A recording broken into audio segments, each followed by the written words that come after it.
I never imagined that a bright, peaceful Saturday morning would spiral into the kind of madness that made me question whether I was losing my grip on reality. I was enjoying a quiet moment, sipping my coffee while admiring my neatly trimmed lawn, soaking in a rare sense of calm. But that calm was shattered in an instant. There it was, his oversized, blindingly shiny SUV parked dead center in the middle of my front yard. Not on the road, not along the curb, but right on top of the freshly cut grass I'd just spent hours perfecting. My blood boiled before I even saw who was behind the wheel. Of course, it had to be him, the notorious HOA Karen's son, the spoiled poster child of the neighborhood's biggest complainer.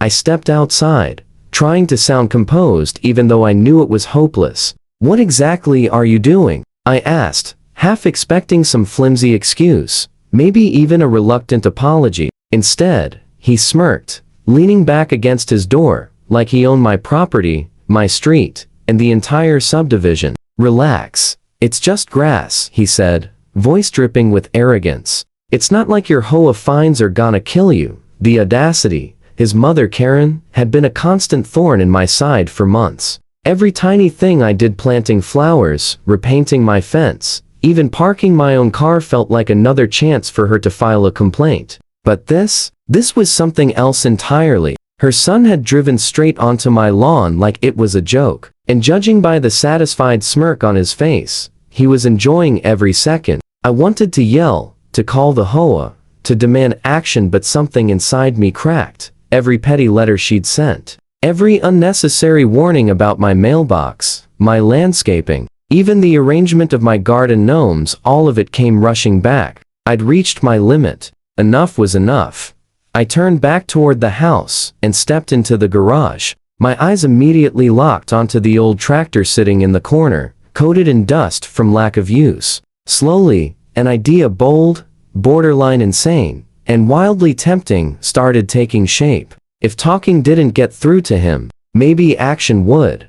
I imagined driving that tractor across the yard, carving deep tracks through the grass, disrupting the smug image he was presenting with his giant SUV parked like a trophy. It was reckless, maybe even stupid, but the thought of wiping that arrogant grin off his face was too satisfying to ignore. I glanced back out at him lounging against his truck, and that sealed it. Today, my lawn wasn't going to be his playground. Today, I was taking back control. I climbed onto the tractor and turned the key. The engine roared awake like a challenge. Vibrations surged through my hands as I gripped the wheel. I paused for a moment, fully aware of the line I was about to cross. This wasn't just about the SUV anymore. It was about all the grievances, all the disrespect, all the pressure Karen and her entitled family had piled on me for months. He was still leaning there, scrolling through his phone like nothing in the world could touch him, completely unaware of the storm building right in front of him. I inhaled deeply and maneuvered toward the edge of the yard. The tractor's heavy wheels pressed deep grooves into the grass, each rotation a loud, clear warning. When I reached the SUV, my pulse was racing, but I kept going. This would be messy, chaotic, but imagining the aftermath, the carved-up lawn, the ruined smirk made it worth it. I stopped just a few feet away and looked up at him. At last, he noticed. His smugness evaporated, replaced by sudden alarm. "Whoa, what are you doing?" he shouted. I didn't answer. Words had never worked with people like him. Actions would. I nudged the tractor forward, slowly, deliberately. I felt the ground shift under the weight as I circled the SUV, cutting shallow trenches into the grass and reclaiming my property. The crunching of the tires echoed down the street, pulling neighbors from their windows. Some gaped in disbelief. Some shook their heads, and some tried and failed to hide their entertained smiles. I didn't care. This was personal now. He ran closer, arms swinging, torn between anger and panic. "My mom is gonna hear about this," he barked. I just smirked. Let her. Maybe this time, Karen would finally understand. Her reign of petty tyranny had met a wall. And maybe her spoiled son would finally learn that boundaries like lawns aren't there to be trampled. When I finished, his SUV was untouched, but my yard looked like a war zone. Deep furrows carved across the grass, marking the moment I'd stopped letting myself be pushed around. I shut off the tractor, climbed down, and walked toward him. He looked shaken, stunned, and for the first time silent. This wasn't over. Not even close. Karen wasn't going to let this slide. But in that moment, I felt triumphant. For the first time in months, I'd taken control, and I wasn't backing down. Even after I stepped back inside, my adrenaline was still running high. I knew that tractor stunt would get Karen's attention. Her son's bruised ego alone guaranteed it. But I had no idea just how quickly things would explode. Barely an hour later, I heard the roar of a car engine ripping into my driveway. And there she was, Karen herself. Her expression was a perfect mix of rage and disbelief. A look only she could pull off. She jumped out, planted her hands on her hips, and glared at my lawness. It had personally betrayed her. "What do you think you're doing?" she snapped, her voice sharp enough to slice through steel. I tried to stay calm, though I couldn't deny that watching her unravel was oddly satisfying. "Just taking care of my property," I said evenly, gesturing toward the furrows. "Maybe remind your son that not everything belongs to him." Her nostrils flared. I could see her preparing to unleash her next attack. "You can't do this. The HOA will hear about." She stopped cold. Her eyes widened as she finally registered the tractor tracks cutting across the pristine lawn. The realization hit her like a slap.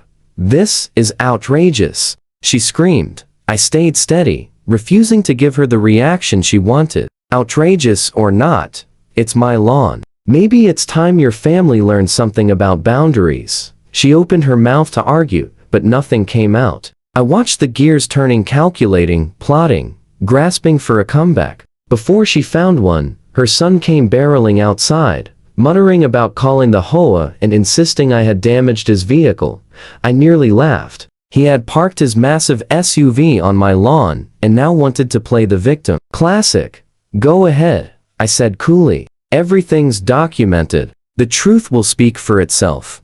Karen didn't leave. She started pacing, ranting about fines, rules, violations, half of which didn't apply to anything I had done. Meanwhile, neighbors began creeping out of their windows. Some whispered, some snapped pictures, and some simply watched the drama unfold like it was free entertainment. I could feel the neighborhood holding its breath. When she finally stormed off, her son trailing behind her, I realized something important. I'd drawn a line. No one, not Karen, not her son, not anyone, was walking over me again. But this was just the beginning. Karen would strike back, and she would strike hard. The next morning proved it. I woke to a stack of HOA notices piled on my doorstep like a mountain. Complaints about property damage, reckless endangerment, and even bogus claims about safety hazards were printed in bold across every page. But as I skimmed through them, I couldn't help but smirk. For once, I had solid evidence on my side. Before I could even plan my response, Karen's car came screeching into my driveway again. She stepped out with the posture of a general preparing for war. "This isn't over," she hissed. "You're going to regret this."